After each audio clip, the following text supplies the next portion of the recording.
ডিসেম্বরের মধ্যে নির্বাচনের আশ্বাসে আশ্বস্ত হলেও পুরোপুরি সংখ্যামুক্ত হতে পারছে না বিএনপি। দলটি দ্রুততম সময়ে নির্বাচনের সুনির্দিষ্ট রোডম্যাপ চায়।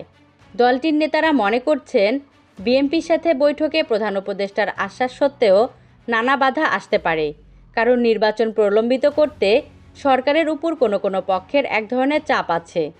এসব বিবেচনায় নিয়েই নির্বাচনসহ নানা দাবিতে সরকারকে চাপে রাখতে পূর্বঘোষিত ঢাকাসহ দেশব্যাপী সভা সমাবেশের কর্মসূচি পালন করবে দলটি।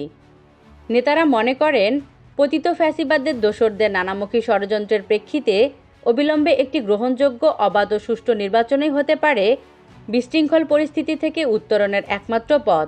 দেশব্যাপী সমাবেশের কর্মসূচি রমজান শুরু হওয়ার আগেই সম্পূর্ণ হবে। জানা গেছে, আসন্ন রমজানে রাজপথে কোনো কর্মসূচি থাকবে না বিএনপির। তবে ওই মাসে ইফতার মাহফিলের মধ্য দিয়েও একই দাবি তুলে ধরা হবে। আর এই সময়ের মধ্যে সংস্কার এবং জাতীয় নির্বাচনের দিনক্ষণ সুনির্দিষ্ট না হলে রমজানের পর রাজপথে কর্মসূচি অব্যাহত রাখবে দলটি।